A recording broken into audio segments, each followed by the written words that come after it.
What's up guys, Mike here, the Detroit Borg with the new Galaxy S7 and the S7 Edge. Both phones are all new this year with an improved glass and metal design. The hardware has been upgraded with new processors, waterproofing, bigger batteries, the return of an SD card slot, and all the other goodies launched with the Note 5 like faster fingerprint sensors and fast wireless charging. The Edge with its curved display is still $100 more expensive but now gets a larger display and battery to further separate it from the standard GS7, making the price premium a little more justifiable this time. Getting to the unboxing, Samsung has really upgraded its packaging design for the GS7. The color and capacity are indicated around the edge of the box, and on the back we'll find all of our specs in text color matched to the phone's color. Starting with the GS7 Edge, we just need to cut 2 tabs along the side. Popping open the lid, we'll find a box lined in sort of a metallic blue color. It's really impressive when you open it up. It's a nice complement to the stunning silver titanium finish of the GS7 Edge I have here. Now before I unwrap the phone, let's get to the accessories, which have a few surprises this time. Now removing the tray, we'll find a literature packet with the SIM ejector peeking through the box. Inside the box, we get a card with that uniquely designed SIM ejector that can be attached to your keychain so you can keep it around. We also get plenty of paperwork, some of which is carrier specific, such as the Quick Start Guide.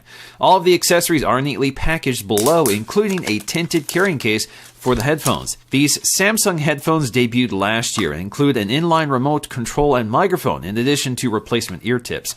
We also get a Samsung adaptive fast charger with support for Quick Charge 2.0 along with a micro USB charging cable.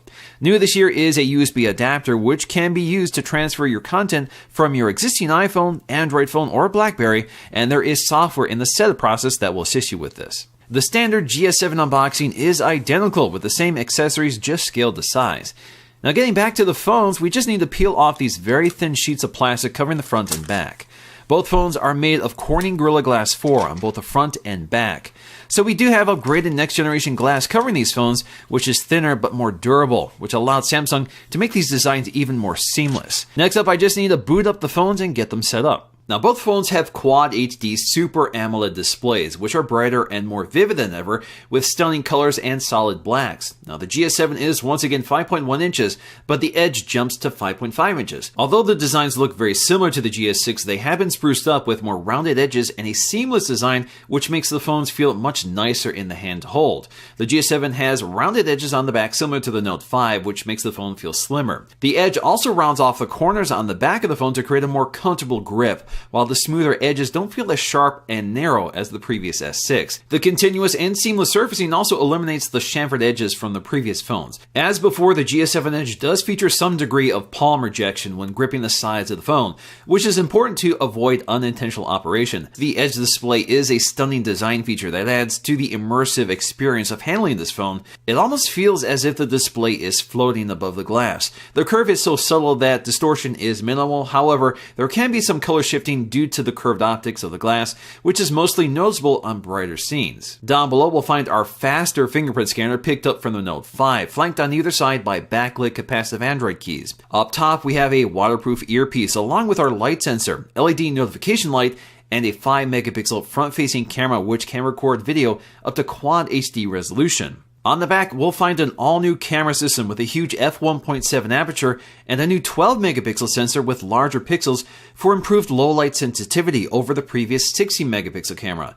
The sensor is composed of dual pixels, which allows the camera to find focus more quickly and accurately. The new camera system also has a much lower profile and doesn't stick out as far as the GS6, which is a welcome design improvement. Returning once again is a heart rate monitor and a blood oxygen sensor right next to the camera, which is right below the single LED flash. On the bottom edge, we still have a micro USB port instead of a Type-C port like we see with a lot of new phones, but this time it has waterproofing without the need for a flap.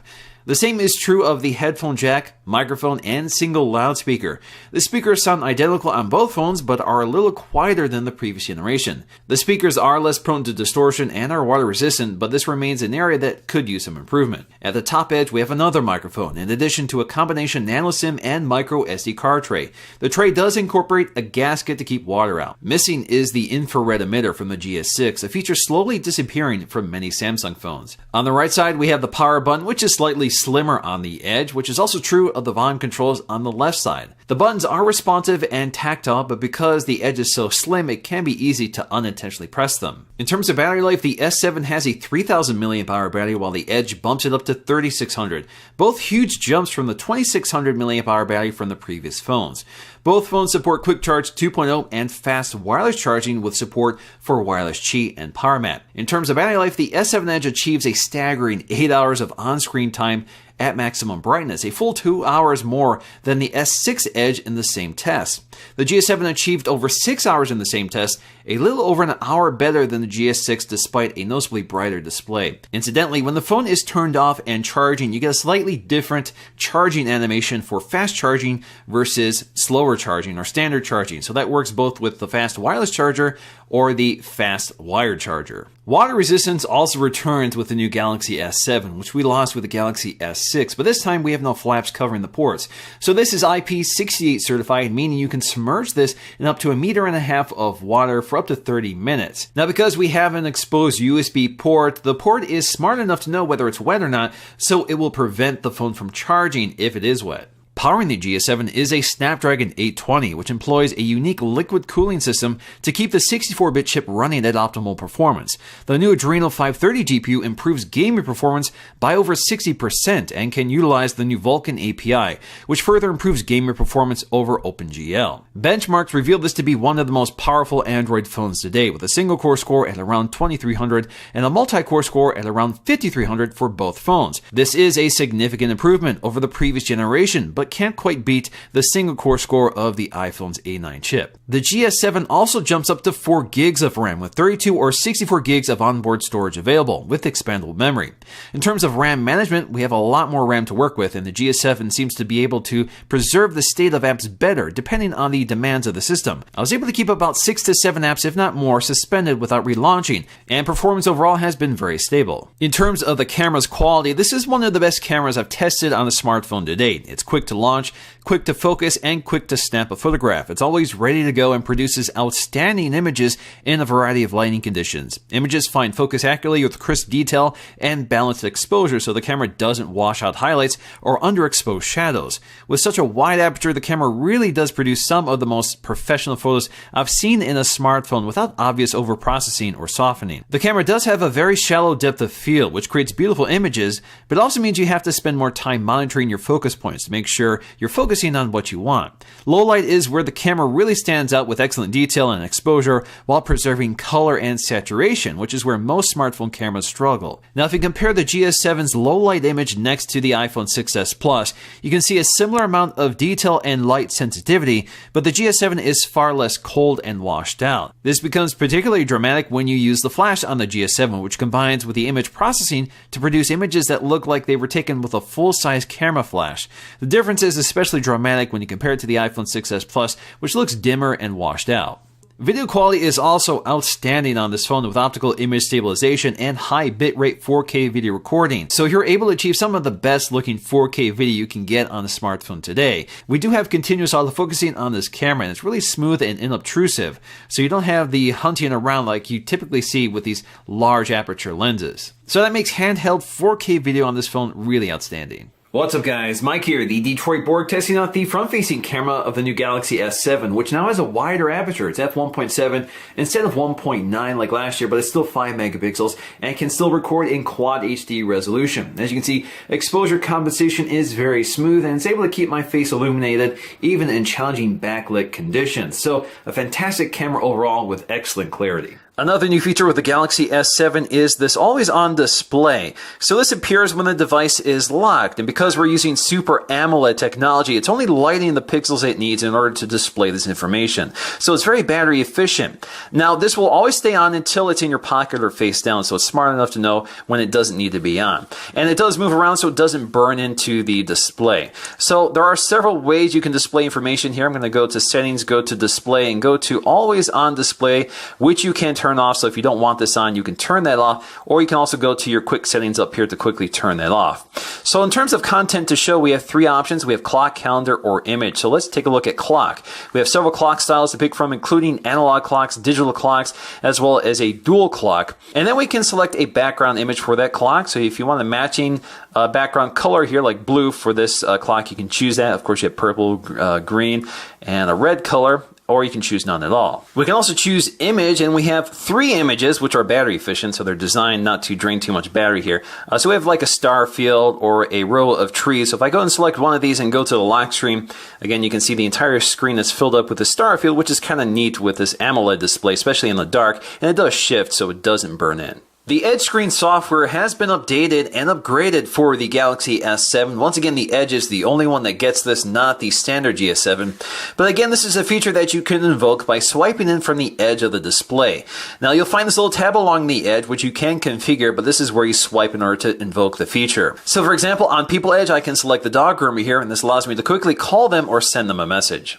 I can also tap and hold on these and reposition them or remove them. We also get Apps Edge. You're limited to 10 apps here, so you can configure this to whatever you want. So for example, if I want to add Chrome to this Apps Edge, I can. Or if I want to remove the standard internet browser, I can do that and add something else. So for example, if I want to add the email, if I want to reposition them, I can, so it'll reorder them. So there we go. We have 10 apps we can quickly jump through just by swiping in from the edge of the screen. Task Edge is a little different here. These are shortcuts to actions, not just apps.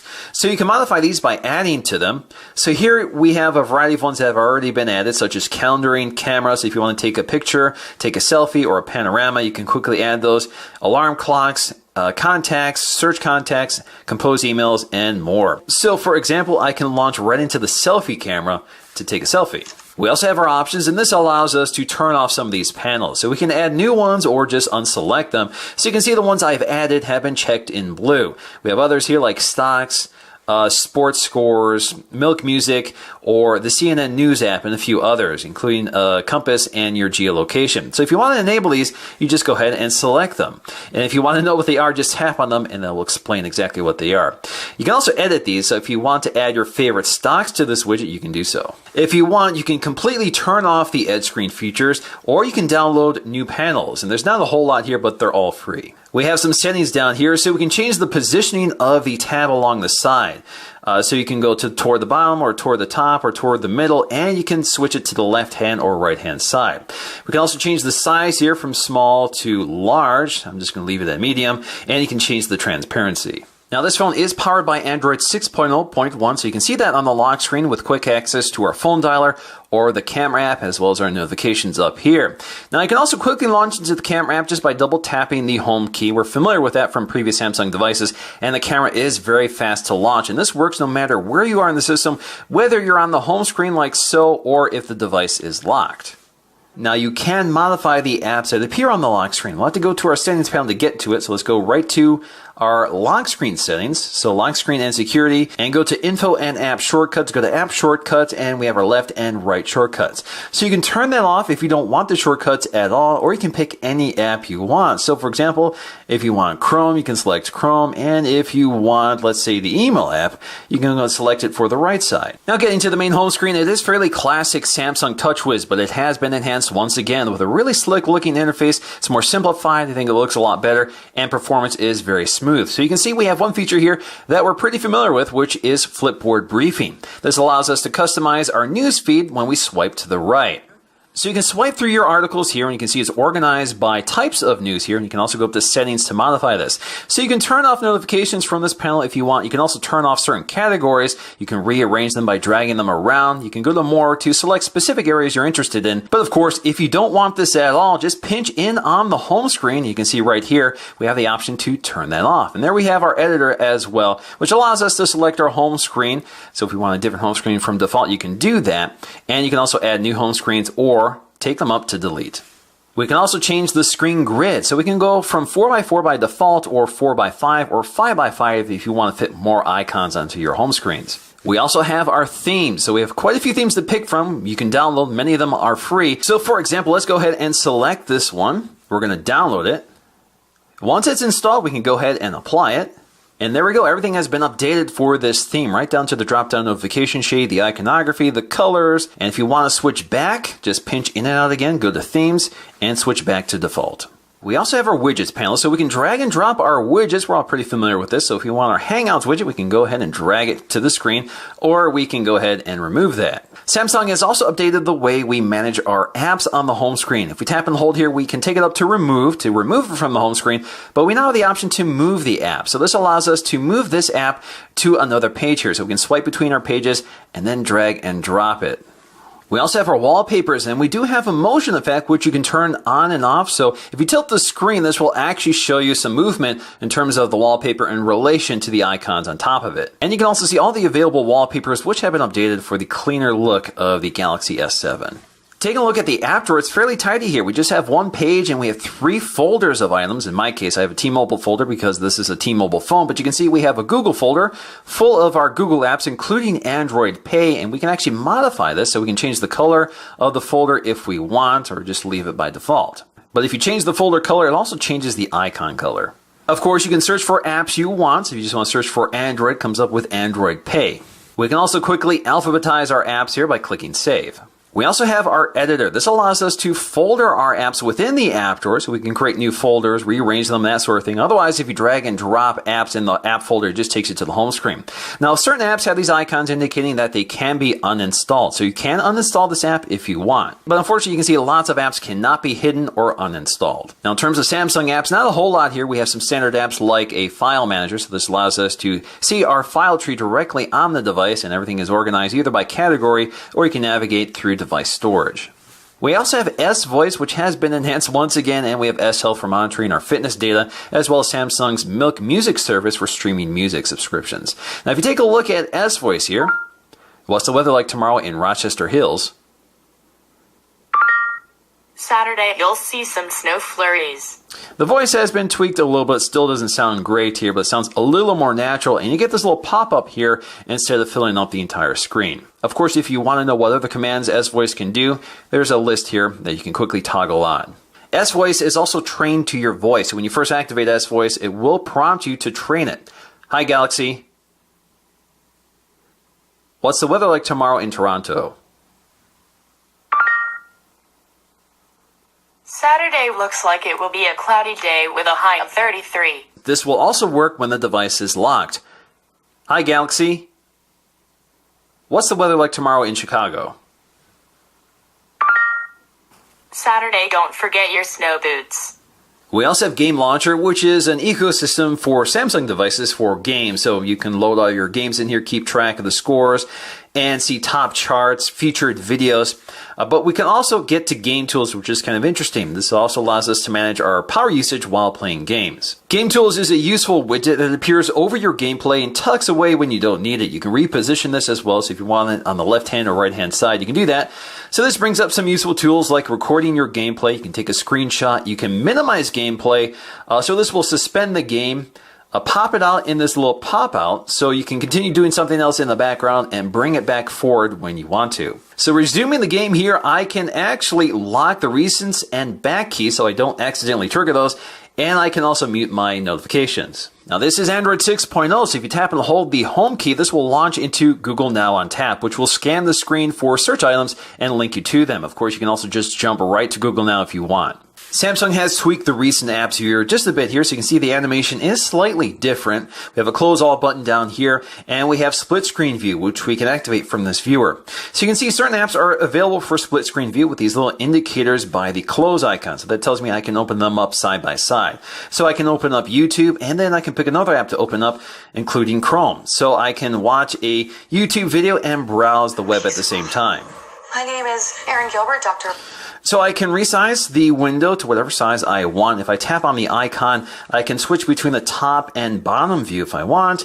And then as you can see, when I tap on the screen, it's highlighted in blue, indicating that that app is active. So if I want to go back within that app, I just have to select it and then hit the back button. You can also activate split screen view by tapping and holding the recent apps icon. And so again, if I want to launch into Chrome or launch into YouTube, just tap and hold on that until you get to your selector. Now, if I tap the circle, I get to options like maximize this window, close it out, copy items from this window to paste it into the next, or I can minimize the window, which gives me this little floating badge, which allows allows me to navigate around the interface without interference. And if I want to bring it forward, just tap on it again and I get this little window view. That window can be resized to whatever you want, or you can go ahead and maximize it, close it out, that sort of thing.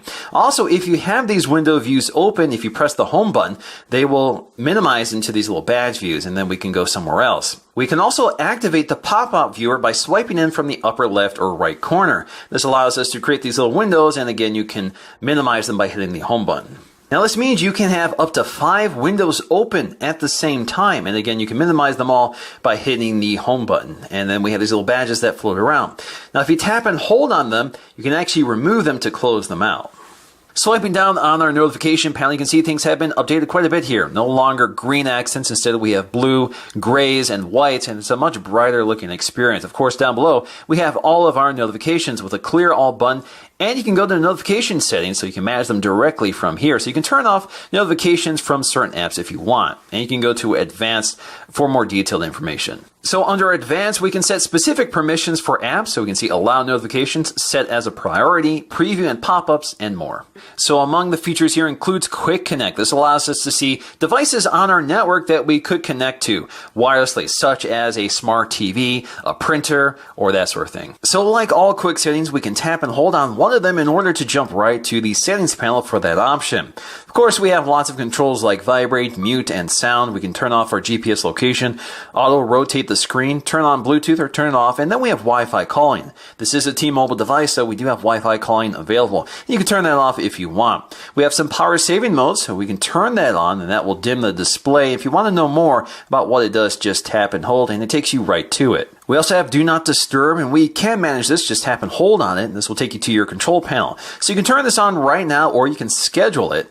And this is where you can set specific times or days in which this turns on. We can also allow exceptions. So we have no exceptions, mute all calls and alerts, alarms only, or you can customize it. So if somebody calls us twice, that will allow that caller to come through. We can also allow certain calls from contacts or your favorites. We can also receive messages from certain contacts, favorites, or none at all. You can also enable event tasks and alerts. So if you want to receive your notifications for calendar events, you can add that. And then you can turn on your reminders as well. Swiping down again, we get to some additional options. So we have Ultra Power Saving Mode, a feature we're familiar with. This is sort of a limp home mode. This allows you to preserve battery life for critical functions only, such as phone dialer, messaging, internet browsing, that sort of thing. It also reduces the screen's brightness and reduces it to grayscale to, again, maximize battery life. So again, we have our phone dialer, messaging, internet browsing. You can add certain apps here, so you're limited to Facebook, email, clock, calculator, and memo. And down here, we'll find our battery life and estimated time remaining. Next up, we have Private Mode, a feature we're familiar with from previous Samsung devices. This basically hides certain files behind a password or a fingerprint scan. So this allows us to hide certain images or files. This only works within certain apps like the Gallery app. So if I go to the Gallery app here and I want to hide one of these images, I can go ahead and select it. I can go to More. And then under More, I can move that item to Private. So that is now only available when I've turned on Private Mode, which is protected with a password. So if I go to my drop-down shade now, and I go ahead and turn off Private Mode, that image disappears. In order for me to regain access to it, I'll have to turn on Private Mode again, which again is behind the password or fingerprint. So the image should reappear here. If I go back to my gallery, you'll see it's back here. And you'll see it's actually highlighted with that little icon. We also have Smart View. This is a Samsung feature. This allows you to stream or push content from your smartphone to a compatible Samsung Smart TV. We can also quickly toggle off Always On Display from this dropdown, and we have S Finder, which allows us to quickly search our entire device. So for example, if you want to search for display settings, just type it in. It takes you right to the display settings. Of course, you can also bring up contacts or apps, and that sort of thing. Now, of course, you can rearrange these. Let's go up to Edit. And you can see we have our first row here, and then we have the extended row down here. Now, if I want to move this to the first row, I can go ahead and do so. So I can keep S Finder quickly up there, as well as the Always On Display. And I can rearrange them if I want. So for features I don't anticipate using very much, like Ultra Power Saving Mode, I can go ahead and drag them out. But you can see it rearranges them and keeps that row full no matter what. You can also turn off the Quick Connect feature from the drop-down shade if you don't want it. Now checking out the settings panel, right now I'm on the GS7, so I have Edge screen settings. That's the only feature the GS7 Edge has that the GS7 doesn't have. So we have this continuous list view, which is broken down into certain categories, and up top we have quick shortcuts, which you can edit. So this allows us to select up to 9. Right now they've given us 6 by default, but we can go ahead and add others. So if you go ahead and add 3 more here, if we go back, you can see it's rearranged to 3 rows. So under Wi-Fi, we'll find a feature here that's kind of useful to know about because it's off by default, and that is Smart Network Switch. So if you enable this, this will actually allow the device to search for a stronger network. So for example, if you're on a Wi-Fi network and it becomes unstable, it will automatically switch to the cellular network. Under NFC and payment, this is where we can select our default tap and pay systems. So if we go to tap and pay, you can see we have Samsung Pay or Android Pay. So if you want to use Samsung Pay, you can go and select it. And you can also see we have other options, including Google Wallet. Under more connection settings, we have MirrorLink. This works within cars. So if you have a car that's compatible with this feature, if you turn this on and you connect a USB cable, you can actually mirror the display of your Samsung phone on the car's head unit. We also have Download Booster, which you can turn on. It's off by default, but this will combine the speed of your Wi-Fi and LTE network. And this is where you can also manage Wi-Fi calling, Wi-Fi preferred, cellular network preferred, or never use cellular network for calling. We also have our Smart Manager. This allows us to quickly access and monitor our critical functions like battery life, storage, RAM, and device security. So if we go to battery life, this is basically the battery control panel. So we can see our 2 power saving modes, battery optimization based on apps, and then we can enable or disable the battery percentage on the status bar. But we can also turn off fast cable charging. So if you don't want fast charging over the USB cable, you can actually turn that off. I don't believe we've seen that before. We also have our storage. Right now I've used up about 38%, and of course it will break down in detail what's taking up that space. We also have our RAM usage, so you can see what apps are taking up your RAM right now, and you can end all to clear it. Under sound and vibration, a lot going on here. I don't want to get into too much detail. A lot of them are pretty familiar controls, such as vibration intensity. You can customize the vibration pattern, but what I want to get to is sound quality and effects, which is kind of buried here. So we have different equalizers here. So if we select them, we have normal, pop, classic, jazz, rock, or custom. So if you select it and go back, you can customize your EQ manually. You can also select advanced controls. So you can change your vocal emphasis, instrument emphasis, bass, and treble. And then we also have these grayed out selections, and they're grayed out right now because I don't have headphones connected. These only work when headphones are connected. We also have a DAP sound, which is nice. This allows you to calibrate the audio experience to your ears and to your headphones. And this will basically walk you through it. Under display, we'll find some interesting options I don't think I've seen before, including these icon backgrounds. So if you want to unify your icon pack here, so right now you can see these are the Samsung icons and these are the Google icons, and they have their own shape. So if you want to add this background, this will actually unify it. So all I have to do is click done here. If I go to the home screen now, you can see everything has a matching background, so it really unifies the overall aesthetic experience. I actually really like it. We have Smart Stay, a familiar feature we've seen for a long time from Samsung phones. It's off by default, but again, this will use the camera to monitor for the presence of your eyes to prevent the display from going to sleep if you're looking at it, and vice versa. Night Clock. So Night Clock is a feature available only on the Edge screen. So let's go and click that on. So you can turn this on at specific times of day. Obviously, I want to kick it in right now so we can take a look at it. So I'm going to click on, and then you can change the side, whether you want it on the left-hand or right-hand side. So when this feature turns on, you'll have a very dimly lit clock along the left-hand or right-hand edge. It also displays the current date and time and battery status. And if you rub along that edge, it'll wake it up and display your current notifications. And if you swipe along that edge, you can actually see a news ticker as well. We also have our screen modes, which includes Adaptive Display, AMOLED Cinema, AMOLED Photo, and Basic, and this will preview exactly how that looks. You can also tell it to keep the display turned off, so if the display wakes up in a dark location like your pocket, this will prevent it from waking up. So for example, if you accidentally trigger the camera or wake up the display by hitting the home button or lock button, this will prevent it from staying on. We also have Easy Mode, which I often call Grandma Mode. This simplifies the interface and gives you larger icons. So if you click that, click Done here. So we have our most important apps on the main home screen, and then you can add additional apps on the right, swipe to the left, and you can add quick contacts. Under Backup and Reset, this is where we'll find Open Smart Switch. This allows you to transfer your information from one device to this device, and that's where that little adapter comes in handy. So you can transfer from an iOS device, an Android device, or even a BlackBerry device. Under advanced features, we have one-handed operation, which is off by default, but if you enable this and you triple tap the home button, this will give you a one-handed mode, which allows you to switch between the left hand and right hand side, and you can return to full screen if you want. We also have one-handed input, and that works with the keyboard. So, for example, if you bring up the phone dialer, the keyboard is now left justified or right justified. That works for the calculator and the keyboard. You can also disable the quick launch camera. So again, that's a double press of the home button to launch it. So if you don't want that, you can turn that off. We also have smart capture. So we can turn this on. It's a feature that allows us to take a larger screen grab than what's immediately on the screen. So if I go to a website here that's longer than the screen, obviously I have a lot here. So if I want to screen grab this entire thing, I do a screen grab like so, and then I can go ahead and continue adding to that screen grab as it scrolls through. And as you can see along the right edge here, it builds out for you. You can continue adding as much as you want. You can also crop this so you can see the entire screen grab here. So I can crop it and resize it in terms of width or height. We do have some familiar Samsung features like direct call. So if you're looking at a contact, a message, or contact details, just raise your phone to your ear, it automatically dials them. We have smart alert, so if you have a pending notification, you pick up your phone, it vibrates for you. And then we have easy mute. So if you palm your device, this will mute any notifications, alarms, or calls. Now if you press and hold the power button along the side, you get to an option we've seen before, which is emergency mode, which has been tweaked here. So let's go and turn this on. That will explain exactly what emergency mode, but again, it's sort of like ultra power saving mode. The idea here is to give you tools when you're in an emergency, like a weather emergency or some other emergency you can think of. So you can turn on the flashlight. We have an emergency alarm, which is very loud. You can share your GPS location. You have your phone dialer, internet browser, and again, you have emergency calls. So if you need to call somebody like 911. And you also have your current battery status. So at 98%, it estimates 1.1 days of use. Checking out the camera app, a lot going on here per the usual for Samsung, so we can pinch in and out to zoom with an animation. We do have tracking autofocus in here. Tap anywhere to adjust exposure and focus.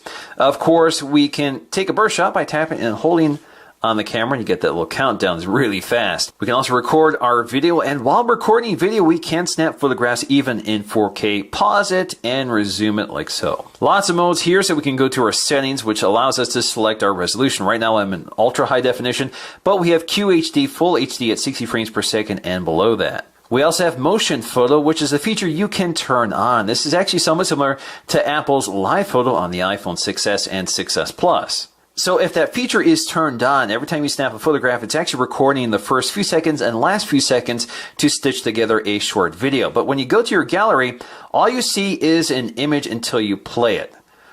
So there you go, you get audio and video as well. Also under settings, we have tracking autofocus. You can turn that off. You can turn on the grid lines, location tags, shooting methods. So we have rear. So if you want to use voice control, you can do that.